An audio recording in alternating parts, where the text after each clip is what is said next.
দৰং জিলাৰ দলগাঁৱত কাউন্সিলৰ প্ৰাৰ্থীৰ দলবদ্ধ আক্ৰমণ। দলগাঁও শিয়ালমাৰীৰ অন্তৰ্গত গলন্ধি গাঁও পঞ্চায়তৰ আঞ্চলিক পঞ্চায়তৰ সদস্য পদৰ প্ৰাৰ্থী হজৰ আলীক আক্ৰমণত গুৰুতৰভাৱে আহত প্ৰাৰ্থী হজৰ আলী।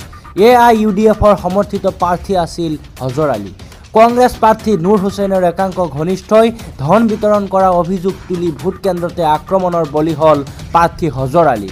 দলগাঁৱৰ গলন্ধি কাহ প্ৰাথমিক বিদ্যালয়ৰ ভোট কেন্দ্ৰত সংঘটিত হয় এই আক্ৰমণৰ ঘটনাস্থলীত আৰক্ষীৰ দল উপস্থিত হৈ পৰিস্থিতি নিয়ন্ত্ৰণ কৰে। মোহাম্মদ হজৰ আলী। আপুনি ক্যান্ডিডেট মই গলন্ধি গাঁও পঞ্চায়ত আঞ্চলিক পঞ্চায়তৰ আঞ্চলিক মেম্বাৰ। কি হৈছে কাউন্সিলৰ? কি হৈছে তাৰমানে মই ভোট প্ৰদান কৰি প্ৰথম ভোটটো মই দিছো দি কিনে 8:30 মান বজাত ভোট প্ৰদান কৰি কেন্দ্ৰৰ পৰা ওলাইছো ৰাস্তাত। মই বেলেগ চেণ্টাৰত গুচি যাম। এই ৰাস্তাত আহি দুজন মানুহ কথা পাতি আছো।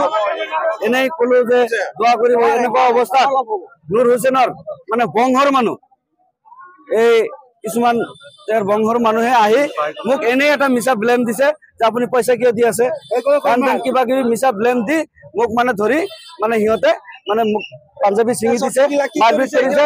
কাৰণ মেইন কথা হৈছে মানে মোৰ ফিল ভাল মানে তেখেতসকলে মানে সেইকাৰণে মোটামুটি মোৰ লগত পাব্লিক আছে। সিহঁতে হতবুদ্ধি বা পাগলৰ নিচিনা হৈ গৈছে মোৰ লগত এনেকুৱা ব্যৱহাৰটো কৰিছে। গতিকে মই আপোনাৰ জৰিয়তে জনাব বিচাৰিছো জিলা প্ৰশাসনে যাতে এইটো বিচাৰ হাতত লয়, কঠোৰ পৰা কঠোৰ শাস্তি দিয়ে।